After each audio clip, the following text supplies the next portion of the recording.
బొట్టు గురించి ఎవరో రాశారు, పెట్టుకోవచ్చా అని రాశారు. ఆల్రెడీ చాలాసార్లు చెప్పామమ్మా, అది మీ వ్యక్తిగతం అని. కరెక్ట్. అలంకరణ వరకు ఉన్నంత వరకు ఏ అలంకరణ ప్రాబ్లం లేదు, అది మీ వ్యక్తిగతం. దాని వెనుక పెట్టుకుంటారా పెట్టుకోరా మీ వ్యక్తిగతం. దాని వెనుక మతపరమైనటువంటి సింబల్స్ ఉంటే తప్పకుండా పెట్టుకోవద్దు, అంతే. ఇది నా అభిప్రాయం. మతపరమైనటువంటి సింబల్ అయితే పెట్టుకోవద్దు, అలంకరణ వరకు అయితే మీ వ్యక్తిగతం, అది కూడా మీ ఇష్టం, మీ వ్యక్తిగతం. ఖచ్చితం అని ఏమీ లేదు. పెట్టుకున్నామని చెప్పేది లేదు, పెట్టుకోవద్దని చెప్పి పెట్టుకోకపోయినా నో ప్రాబ్లం, అది దేవునికి సంబంధం లేదు, మీ వ్యక్తిగతం. కొన్ని కొట్టు పెట్టుకోవడం తప్పు కానప్పుడు వినూత్నక్క కాంతికలక్క ఎందుకు పెట్టుకోవట్లేదు? ఎవరు చెప్పాలి? ప్రవీణ్ పగడాల్ గారు చెప్పాలి, నేను చెప్పాలి. ఎవరు వ్యక్తిగతం వాళ్ళది. నేను చెప్తాను. యాక్చువల్గా నేను కొన్నాళ్ళ క్రితం పెట్టుకునేదాన్ని, నా వీడియోస్లో కూడా బొట్టు ఉండేది కొన్ని సంవత్సరాల క్రితం.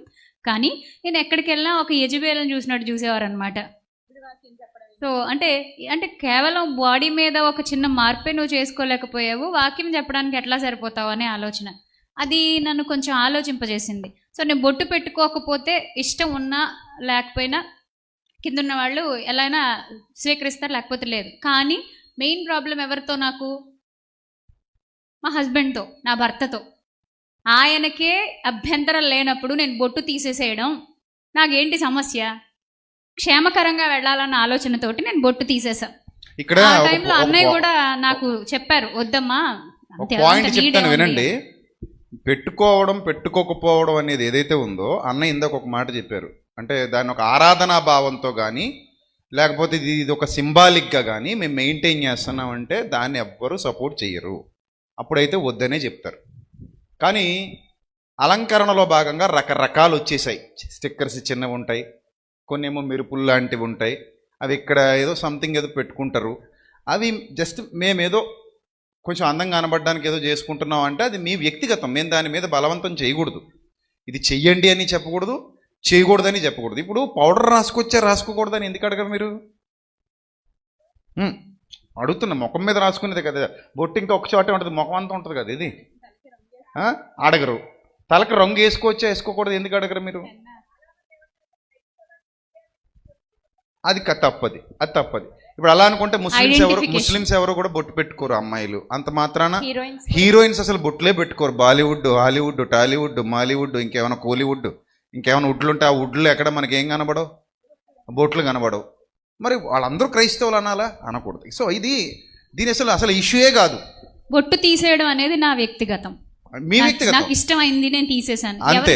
అది మీ వ్యక్తిగతం. బొట్టు పెట్టుకుంటే కళగా ఉంటది మొహం, కాకపోతే నాకు వద్దు. అది నా సమాజంలో నా ప్రభు కోసం అది మీ వ్యక్తిగతం, మీకు ఇష్టమైతే ఉంచుకోండి. కానీ అన్న చెప్పినట్టు ఒక పాయింట్ లో మాత్రం నేను చాలా అది నేను ఖచ్చితంగా చెప్తున్నాను, ఒక ఆరాధనా భావాలతో కానీ లేకపోతే దాని ద్వారా మేము ఏదో సింబాలిక్ గా పలానా వాళ్ళ కోసం పలానా విషయంలో పెట్టుకుంటున్నాం అని చెప్పడం కానీ, సో దాన్ని ఆ ఆరాధనా భావం మీ హృదయంలోకి వస్తే కనుక తప్పది. అందుకే అది నిషేధం కావచ్చు. కానీ మీరేదో సింబాలిక్గా లేదా ఏదో అలంకరణ కోసం ఏదో సరదాగా మామూలుగా లేదా మీ ఇంట్లో ప్రాబ్లమ్స్ వల్ల. ఒక్క మాట అన్నయ్య, నేను అడ్డుకుంటున్నాను.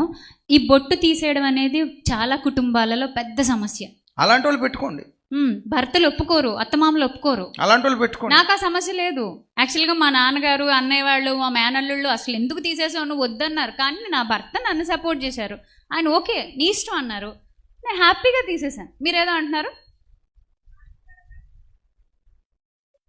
కాంతికళ గారే పెట్టుకోలేనప్పుడు గారి ప్రాబ్లం ఏంటో ఆవిడ చెప్పింది. ఈ ఒక్క చిన్న కారణంతో చాలా మంది సత్యానికి దూరం అవుతున్నారట. సో సత్యానికి దూరం చేసే క్రమంలో నేను మాంసం తినడం మానేస్తాను. ఎగ్జాక్ట్లీ అదే విధంగా నేను సత్యానికి దూరం చేయడం నాకు ఇష్టం లేదు కనుక నేను కొన్ని వదిలేసుకుంటాను, నా ఇష్టం, నా వ్యక్తిగతం అనుకుని ఆవిడ పోతుంది. సో ఇప్పుడు ఇంకొక పాయింట్ కూడా చెప్తా. కొంతమంది కొన్ని సందర్భాల్లో పెట్టుకుంటారు స్టిక్కరు, కొన్ని సందర్భాల్లో తీసేస్తారు. దాన్ని వేషధారణ అంటారు. అది వేషధారణ ఎట్ట అవుతుంది?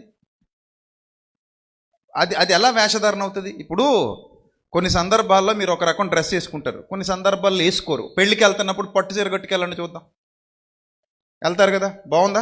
ఇప్పుడు దినానికి వెళ్తున్నప్పుడు అదే పట్టు చీర కట్టుకుని వెళ్ళండి. ఇప్పుడు చావుకి వెళ్ళేప్పుడు డ్రెస్ ఎలా వేసుకెళ్తాం మనం? పాతది ఏదో కట్టుకొని సాడ్ ఫీల్ కనబడాలి ముఖంలో. ఉన్న పౌడర్ కూడా తుడిచేసి ఏదైనా మేకప్ పెన్ ఉంటే చెరిపేసి జుట్టు కొంచెం ఇలా చేసుకొని లేని కళ్ళు రాసుకొని గుమ్మం దగ్గర నుంచి, అది వేషధారణ. రాని కన్నీళ్ళు తెచ్చుకొని ఊరు అవతల నుంచి అరుచుకుంటూ అక్కడ దాకా మెల్లిగా ఆటోలో వచ్చినప్పుడు బాగానే వస్తుంది, ఆటో దిగేటప్పుడు బాగానే దిగుతుంది, ఆటోకి డబ్బులు ఇచ్చేటప్పుడు కూడా ఇక్కడ దాకా 50 ఏంటి 20 చేసుకో అంటది, అన్నీ బాగానే ఉన్నాయి. కొంచెం దగ్గర రాగానే మొదలెట్టేస్తుంది, బావా అంటది అని పరిగెత్తుకొచ్చి మీద పడింది. అది వేషధారణ. కాబట్టి ఇప్పుడు ఒక చోటకు ఒక డ్రెస్ వేసుకెళ్తా, ఒక చోటకు ఒక డ్రెస్ వేసుకెళ్తా. అలాగే నీ ఇష్టమైతే బొట్టు పెట్టుకో, లేదప్పుడు తీసేయి. నీ బంధువుల దగ్గరికి వెళ్తున్నప్పుడు పెట్టుకుంటే పెట్టుకో, అది కూడా అలంకరణలో భాగం, అంతే తప్ప దాని మీద ఏదో విశ్వాసాలని మాత్రం రుద్దితే మాత్రం వద్దు.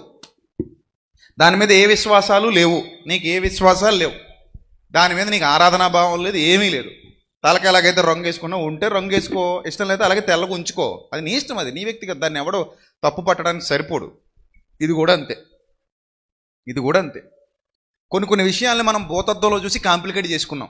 నన్ను అడిగితే నేను అదే చెప్తాను. అనవసరంగా సీన్ క్రియేట్ చేసాం, అనవసరంగా వ్యర్థమైన వివాదాలు పెట్టుకున్నాం, అనవసరంగా పెంట చేసుకున్న ఆత్మలను దేవునికి దూరం చేసాం. ఎందుకు అనవసరమైన విషయాల మీద రాద్ధాంతాలు మనకి లోకు అవడం ఎందుకు? డెక్కన్ ప్రాంతంలో ఈ రోజు కూడా, డెక్కన్ ప్రాంతం అంటే హైదరాబాద్ మొదలుకొని పూణే వరకు ఉండే ప్రాంతం, ఆ ప్రాంతము మెథడిస్ట్ యొక్క ఫీల్డ్. ఏ విధంగా అయితే ఈ ప్రాంతం జీడిఎంకు అలాగే బ్యాప్టిస్ట్కు ఫీల్డ్, అలాగే ఆ ప్రాంతం మెథడిస్ట్లకు ఫీల్డ్. మెథడిస్ట్ ఫీల్డ్లో వాళ్ళు బొట్టును అలౌ చేయటం కారణం చేత చాలా మందిని ప్రభు దగ్గరికి నడిపించారు. ఇది హిస్టరీ. ఇది history. Super. Indian Christian history. నేను అదే చెప్తాను, కొంతమంది వ్యతిరేకించారు అన్న ఈ విషయంలో. ఇది కొత్త కాదు. ఇది మిసియోలాజికల్ ప్రాక్టీసెస్లో, అంటే మిసియోలాజికల్ అంటే క్రీస్తును వేరు సంస్కృతులకు పరిచయం చేసేటటువంటి మిషన్ యాక్టివిటీ. అందులో భాగంగా మెథడిస్టులు బొట్టును అలౌ చేసి కొన్ని వందల కుటుంబాలను ప్రభువులో కట్టారు. సో మెథడిస్ట్ సంఘాలు ఈ రోజుకు కూడా కర్ణాటక ప్రాంతం, తెలంగాణ ప్రాంతం, అలాగే అంటే డెక్కన్ ప్రాంతం ఎక్కడెక్కడైతే విస్తరించిందో, అలాగే మహారాష్ట్ర పూణే వరకు వీళ్ళందరూ బొట్లు పెట్టుకుంటారు. ఒక పాయింట్ అడిగారు కదమ్మా, బొట్టు తీసేస్తేనే మేము క్రైస్తవులు అని సాక్ష్యం ఇవ్వడం అంటున్నారు కదా, మరి మీ ఆయన గారు క్రైస్తవుడైన ఎలా సాక్ష్యం ఇస్తున్నారు? అది కూడా పాయింటే కదా. ఇప్పుడు ఆడవాళ్ళకి బొట్టు తీస్తేనే క్రైస్తవులని సాక్ష్యం ఇచ్చినట్టు అంటే కనుక మరి మగవాళ్ళకి ఏం తీయాలి? అందుకని అది వద్దు. అనవసరమైన వివాదాలు రచ్చ చేయకుండా అన్న చెప్పినట్టు 1000 మందిని సత్యలోకి నడిపించారని చెప్తున్నప్పుడు మనం మంచి మనసుతో ఆత్మలు రక్షించి, ఆత్మల్ని దేవుని సన్నిధికి నడిపించి వారి హృదయాల్లో ఉన్న చీకటిని తీసేయాలి. వారి హృదయాల్లో అంతరంగంలో ఉన్న చెడ్డ తీసేసి వారిని రక్షణ వైపు నడిపించి నిత్య జీవితం వైపు నడిపించే క్రమంలో చిన్నవి భూతద్దాల్లో చూపించి ఎందుకు వారిని బాధ పెట్టాలి? ఇంకో విషయం, కాంతికళ గారు చేసిన దాంట్లో అభినందనీయమైన మాట ఒకటి చెప్తాను. ఏంటంటే వాక్య పరిచర్య చేయటానికి, ఉదాహరణకు నాకు బొట్టు అడ్డం వస్తూ ఉందంటే నాకు వాక్యం ఎక్కువ, బొట్టు కాదు. అంటే మన ప్రాధాన్యతలు ఎక్కడున్నాయి? మన ప్రాధాన్యతలు అలంకరణ మీదన, యాక్సెప్టెన్స్ మీదన, లేకపోతే వాక్యం చెప్పేటప్పుడు రిసెప్టివిటీ మీదన? ఈమె కోనుకుందేంటి, ఈమె ఎన్నుకున్నది ఏమిటి అంటే ఇదంతా సెకండరీ. నాకు వాక్యం నేను చెప్పేటప్పుడు అవతలి వాడి మనసు మూసుకుపోకూడదు, చూడంగానే మూసుకుపోకూడదు. కనీసం ఒక 10 మాటలన్నా వినాలి అని అంటే ఇది అడ్డం వస్తుందా, ఇది తీసేస్తా, నో ప్రాబ్లం. నేను వచ్చే ముందు అడిగాను, మన కార్ దిగంగానే మన ఆర్గనైజర్స్లో ఒకరిని, బ్రదర్ ఏంటి ఈరోజు డ్రెస్ కోడ్ అని అడిగాను. డ్రెస్ కోడ్ ఏంటి అని అడిగాను. ఎందుకు అడుగుతానంటే అది అడగాలి మనం. అంటే ఒకరు పిలిచినప్పుడు, ఒక చోటుకి వెళ్ళినప్పుడు మనం డ్రెస్ కోడ్ అడుగుతాం. ఏంటి డ్రెస్ కోడ్ అంటే మనం ఫుల్ వెళ్ళాలని కాదు.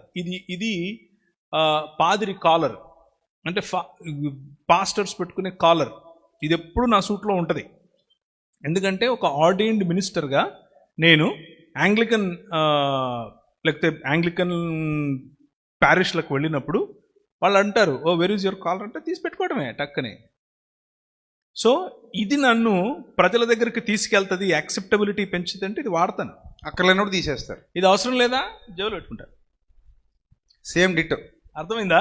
ఇప్పుడు ఆయన వాళ్ళు చెప్పారు, అన్న సూట్ వేసుకొని కూర్చుంటాడు అన్న, మీరు కూడా సూట్ వేసుకోండి అన్నారు. ఓకే, సూట్ తీసుకొని వచ్చేసాం. అవసరం లేదు. నేను లూథరన్ చర్చిలకు వెళ్తాను, బ్రదర్ మరి క్యాసెక్ వేసుకోవాలి, గౌన్ వేసుకోవాలి, నో ప్రాబ్లం, వేసుకుంటాను. నాకేం సిగ్గులేదు, శరం లేదు. కలుపుకుంటూ పోతున్నారు. చైనా దేశానికి కలుపుకొని పోవటం మాత్రమే కాదు, ఐఎమ్ అన్ ఆర్డైన్డ్ మినిస్టర్. నేను ఒక ఆర్డైన్డ్ మినిస్టర్ని, నాకు ఆ హక్కు ఉంది, నాకు అది వేసుకునే స్వతంత్రం ఉంది. వాళ్ళు నన్ను అలా వేసుకున్నప్పుడు యాక్సెప్ట్ చేస్తారు. ఓకే, నన్ను అలా చూడాలనుకుంటున్నారా, వేసుకోండి, వేసుకుంటాను. సూట్ వేసుకుంటాను, క్యాసెట్ కావాలంటే క్యాసెట్ వేసుకుంటాను, ఇది లేదు అవసరం లేదని అంటే హ్యాపీగా టీషర్ట్లు వస్తాను. రైట్. కరెక్ట్. ఇక్కడ ఇంపార్టెంట్ ఏంటంటే మనం అంటే ఈ జరిగిన డిస్కషన్ అంతా పూర్తయ్యాక నేను మీకు చెప్పాలనుకుంటున్నటువంటి మాట ఏంటంటే విశాల దృక్పథాన్ని అలవరుచుకోండి. భక్తి జీవితంలో విశాల దృక్పథాన్ని అలవరుచుకోండి. ఒక మోస పద్ధతిలో ఇప్పుడు చూడండి, నేను పట్టుకున్న కుందేలకు 3 కాళ్ళు అంటే ఇంకెప్పటికీ మనం మారలేం, ప్రశాంతత కోల్పోతాం. మానసిక ప్రశాంతత చాలా ఇంపార్టెంట్. ఎప్పుడు ఎదుటి వాళ్ళని జడ్జి చేస్తూ ఒకే ఫ్రీక్వెన్సీలో ఉండిపోతే మీరు ఇంకెప్పటికీ మారరు. ఇప్పుడు ఉదాహరణకి ఇక్కడ ఎవరో బొట్టు పెట్టుకున్న అమ్మాయి ఎవరో కనబడద్దు మీకు, ఇంకా ఆమెను మీరు సాతాన్లా చూస్తారు, ఎప్పటికీ ఇంకా అదే ఫ్రీక్వెన్సీలో ఉంటారు మీరు. కానీ ఆమె వ్యక్తిగతం ఏంటి, ఆమె జీవితం ఏంటి, ఆమె భక్తి ఏంటి, ఆమె కుటుంబ పరిస్థితులు ఏంటి, ఆమెకు వెనక ఎన్ని ఇబ్బందులు ఉన్నాయి, ఇవన్నీ మీకు అర్థం కావు. మీ దారిలోకి తెచ్చేసుకోవాలి బలవంతంగా అని చూస్తారు వాళ్ళని.